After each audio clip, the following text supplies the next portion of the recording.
Welcome everyone, welcome, and thank you so much for being with me on this journey. I am Diana Popa, business coach, and today my special guest is Khairul Mazlan. Khairul is trained as a marine engineer and he traveled the world and learned the skills of communication and business. He has been in a leadership role for the past 10 years. His passion for sharing knowledge has emerged since youth when he became the youngest handball coach to lead a championship team at the age of 16. He continues his trade in developing talent in the corporate world, using his unique concept of people management to engage with employees at every level in the hierarchy. His ability to use and adapt technology has made him the pioneer in his company. Khairul has also designed Customer Centricity and the best of NeuroScience Technology to deliver his program. Welcome, Khairul. Thank you so much for being today with me. Thank you for having me in this sessions. This is very impressive, moving from a marine to a leadership role and also working with technology. That's a combination that I don't see very often. Tell us more about it and how you started on this path and what happened in your past that made you take this path. All right. Thank you, Diana, for the invitations again, and thank you for the introductions. Well, let's start to roll back. Why do I become a marine first? Well, one of the biggest reasons why I become a marine engineer, because one of my teachers says that I played too much during my school time. So what happened was, because I was a coach up to state level, where in Malaysia, at the age of 16. And at the age of 17, we should have the biggest examination for the nations for our age to go into university. So my teacher says that I'm not good enough if I'm focusing on my sports than my studies. So I tell to her that in her face that I will travel the world before the age of 30. So what happened was, I don't know how young people, high emotion, low IQ, and just blur it out. And I found out that I can travel the world for free if I become an engineer, going into the marine world. So that's why. And until the age of 25, 26 like that, I have traveled most of the Suez canals, the nation, the region. And because of 9/11, I don't feel the enjoyment of going into another country because our time in each country, in each port per se, are limited. Plus, because my name is a Muslim name, so a lot of issues happen. We cannot go to the shore, things like that, and I quit. Because the aim was to travel the world, I have finished my bucket list. The funny part was, when I came back to my Malaysia, as an engineer, I assumed per se, that I will come back at least a head of department, managers in a corporate world. Sadly, unfortunately, I've been told that my degrees is not accredited by the government. So whatever certificate I have during my schools are my highest certifications. Although I have studied in UK for my HNDs and whatnot. And instead of being a manager, I started back from ground zero, from a delivery boy, customer service, sales, marketing, and innovations. So I just climbed up the ladder, and maybe I have that technical ability to learn faster compared to other people. So I climbed up the level quite fast. The things that changed my life actually happened on 2017, when I have constant coughing for months. And when I met the doctor told me that I have only 3 months to live on. Oh my God. Yeah, which I choose to end up my life for the first 2 months. Let's go with it, enjoy whatever I have, and just let the age end after 3 months. Surprisingly, the last 1 month, there's one moment when I watched an Avengers movie. I think everyone have watched Avengers movies, right? So my daughter told me that she loved the Avengers, and I say I love Avengers too. They are heroes. And when she says I'm Hulk, is when the moment I say I need to fight back. So 2017 is where I've been told that I only have 3 more months, and the last 1 month is where I choose to fight back. So we go into some rapid therapy, chemo, and a lot more, where I need to be inside a dark room, and instead of going cycle and stages, I asked doctor to go back to back continuously as long as my body are healthy. So that is what happened for 1 year in the hospital. I didn't even allow my family members to see me in the hospital. My wife didn't even see my dark room, and I only met them if doctor say my body is not strong enough. Then I will go back home and just act normal. I'm still playing basketball at that time in an amateur league until the end of the cycles. So I was lucky enough to choose that path. 2018, I came back into my office, and the first thing that my boss asked me was, Khairul, when do you want to give your resignation letter? So that is where I started to notice that I have more to give than just following I would not say useless leader, but following a weak person that can't manage people properly just because that people just gone through a difficult time in their life. So what happened was when I came back, the whole department that I have was disbanded. And the one that I've been given is 30 souls that been labeled as losers. So the task was for me to take care of them for a year and end up their contract, because in Malaysia we cannot simply ask people to resign like how I've been treated. So I need to take care for them until the end of the year and fail their KPI so that the company will not lose a lot.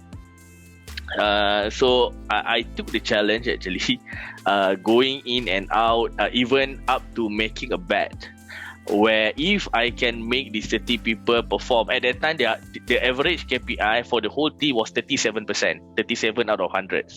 So my bet was, if I can improve them above 100%, everyone, within 12 months, the company will sponsor them and their family for a trip outside of the countries. I love that. Yeah. That's a very good motivation. Yeah, it's true. The reason why my boss agree, because if I fail to do that, I need to give my 24-hour resignations. So that is the big reason. Okay, because for them, I will fail it. Yes. So what happened within 6 months? We managed to improve the whole team averagely at 187. Within 12 months, we get to achieve 247% of the whole group KPIs. And because of how I approach it is unorthodox per se, because instead of me coming into office, them coming into the office to do their jobs, I change it for them to come in the office and play games. I totally restructures the whole department, where if they want to come in, I will come in with my costumes. The reason why I do that, because one of the gap that I noticed, that most of my people, one is they are young. At that time, they are crazy about a game called Mobile Legend and PUBG. I'm not sure if you play that. I don't, but I know that young generations are so much into it. So I noticed that they after 6 p.m. they are still in the office, but they are not doing their job. They are playing their mobile game. And I say, okay, if they are really going into games, why don't I just bring a game and let them come in and play it in the real world? So that is what happened. So they need to call me Your Highness. If they call my name Khairul, I don't even give a glance to them. So they need to call me Your Highness. I break them into realms. So they have this chief, they have their assistant, and every morning we are going to go play a game called Commitment. So if they cannot achieve their commitment, I will in that game I will cut their head and replace with a new chief. But that's how it is. Very dramatic. So within that few months, our MCs, attenders going 100%. The kids, instead of holding their mobile, they start to come in and let's see Your Highness, what are Your Highness going to preach today? So we have this small session in the morning. So during that time, I'm not only teaching them what they need to do every day. We play games like if they want to ask for leave per se, they need to write a contract, and I teach them how to write a proper contract and deal with Your Highness. So a lot of skills like negotiation, skill can be. And I noticed that this way, learning can be so much fun instead of me giving a lecture every morning. Mm-hmm. So I just can come up with a with a ring and say, "Dear all chief, come to Your Highness now. This is the time," and they need to bow me every time they come and see me. So it's cool when we can be the king, although it's a small place. So on 2019, after a few negotiations, because I'm noticed that my boss is a bit old school. Although I'm not that young, but they cannot accept that method, although it shows results. What more, they want to IP it under the company's name, and I say, hey, come on, you don't want me to run it, but you want to IP it so nobody can copy it. And that is the reason why I go out, and instead of going into another company, I bring that method into all of my programs. So, and then because I love to see people behavior, and I noticed that inside games, I can put a lot of intervention without needing them to know I'm doing an intervention on them.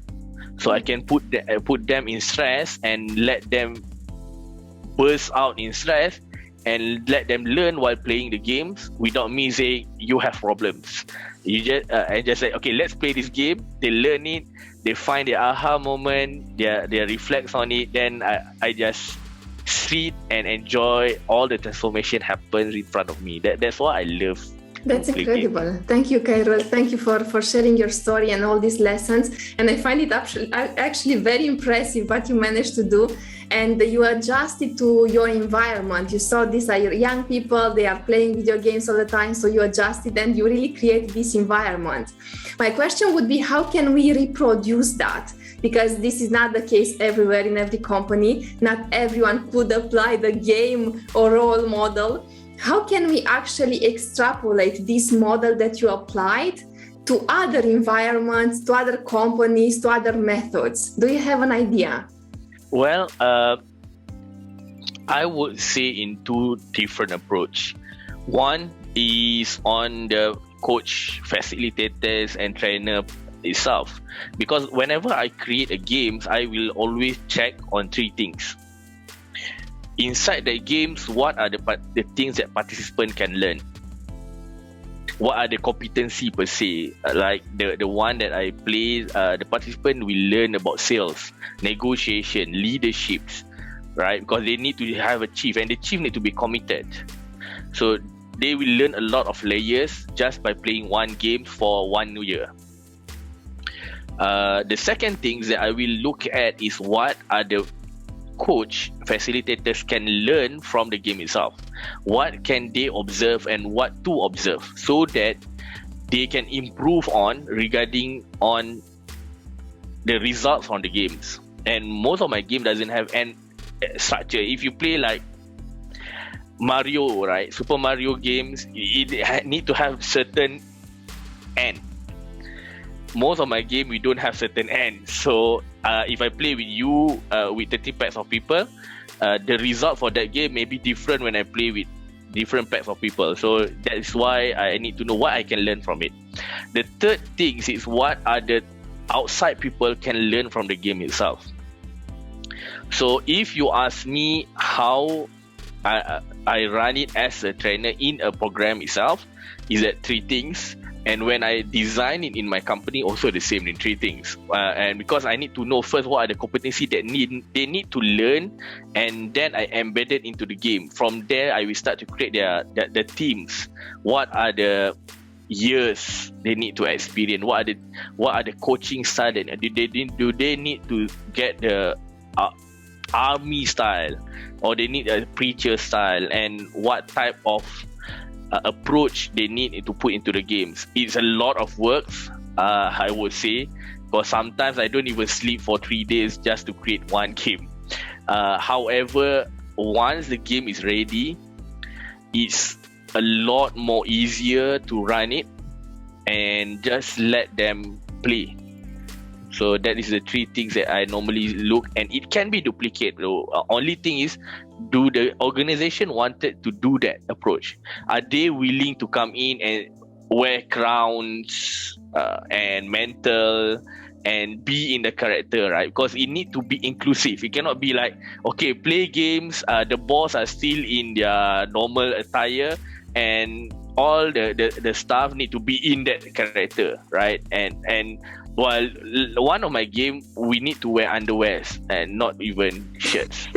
So I don't do that. I cannot imagine that at all. I used to work in the corporate world, but that wouldn't work where I used to work. Yeah. Sure. So don't make that type of game where you need to go to the Stone Age.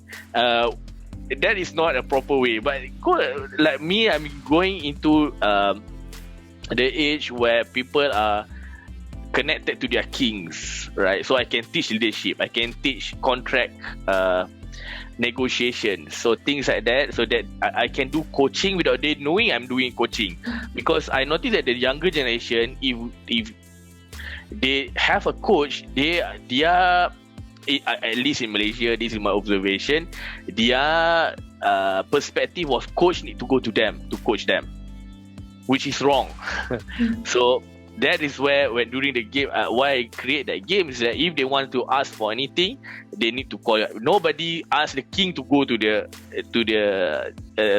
citizens, right? So that when they understood that, then they can bring it unconsciously and just change their life from what they learn from the organization. So because I'm so into personal development, I don't want people just learn. In office, they are super disciplined.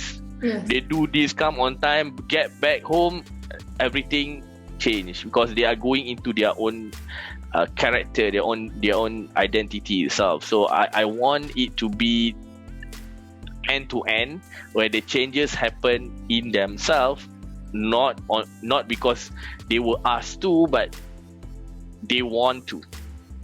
That's amazing. Thank you so much for sharing that with us, Khairul. I am wondering actually if this is a method that could be applied also in our personal lives, because you mentioned definitely there is the organization, the team environment where team need to come together, they need to develop in certain areas like negotiation, sales.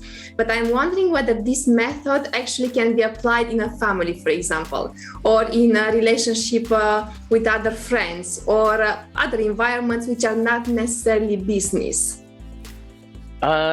Depending on the context per se, you cannot be in a character the whole time, like with your wife, right? Because sometimes wife can have issue, husband also can have. It cannot be like all women are right, men are right. But if I want to teach something to people, especially to my daughter, I will play games. If I want to teach about a maths, I will just, okay, let's play a game. This 2 cards with 2 cards, how much is it? To tell you the truth, I don't know how to teach kids except using games.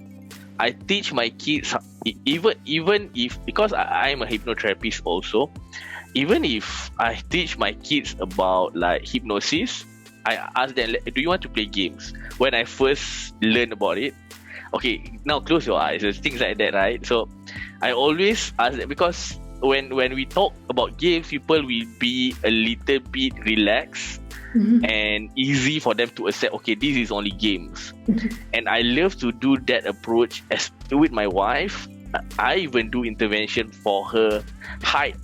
She are afraid of height. I do her intervention on height while our branch. So, do you have height? Do we want to play games? How do you feel it when you are at a very tall places, things like that, right? I hope she's not listening to our interview. She's at the side anyway, and she knows about it because when I do that, right, and then the next day I ask, okay, let's go to a gondola. We have something called Genting Highlands, very high places, and we need to go into a gondola, goes up. She, when I first asked her, she like crying, very afraid of things because going into very high places. After that session, we just go and she just enjoy, and the best is she don't even remember she afraid of heights. So that's why I love to do games. Yeah. That's amazing. And I believe that this can work at so many levels actually, because sometimes we take ourselves too serious in life and we are stressing and we are overwhelmed and all of this, and then we just forget to enjoy life. And this is actually a fun way to really learn and to develop ourselves. Thank you so much for sharing that with us, Khairul. I would like to close our interview for today by asking you, who are you serving and how can people contact you?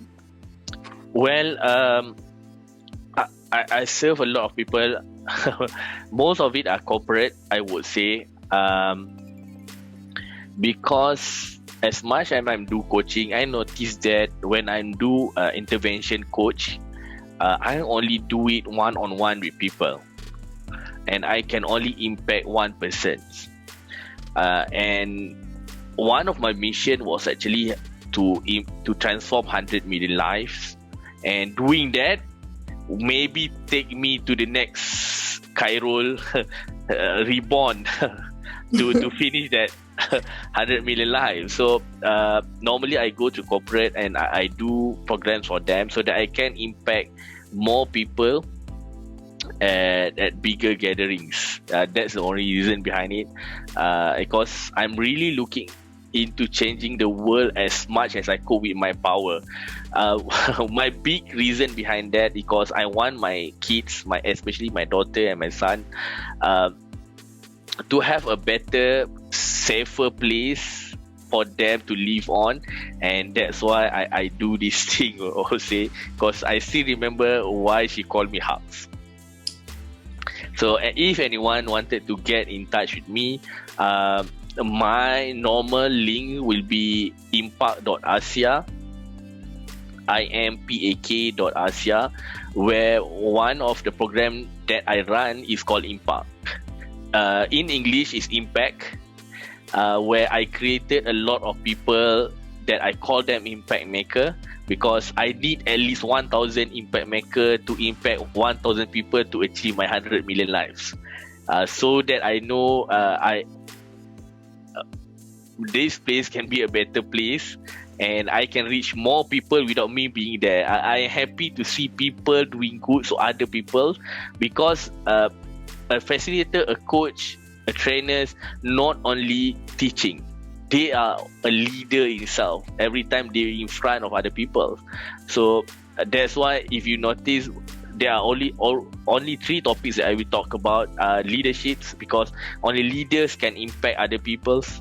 Sales, because when I teach businesses, if you don't know how to do sales, your business will not run. So the only business that can sustain at this pandemic era are the business that can know how to do sales. The third one is actually on neuro-linguistic, where I am focusing on making people transform and in my programs. So we are running it online. We are going into hybrid later, where we can go face to face and also online at the same time. But let me learn the technology first, because last time when I ran it online, one of the experience that we noticed that is one of the participants vomit from them places. Luckily, the changes and transformation happened is only that she changed her hair color from black to red. I'm worried if something happened like hysteria and I am here and that participant may be in Europe. Yes. And I can't take flight because we need to quarantine lah. By the time I get there, it's too late, right? So that's why the technology part I need to study more so that I can run a proper interventions, a proper program where people can be in different places at one time. Thank you so much. Thank you. This is very inspiring, and it's really amazing what you are doing with people, and not only in your programs, also in the corporate world, because I really believe that we need that so much, like at so many levels, whether it's personal or professional growth. Thank you so much for being with me today, Khairul. My pleasure. Thank you for having me. It's my pleasure. And for those of you listening to us, stay connected because there is so much more to come.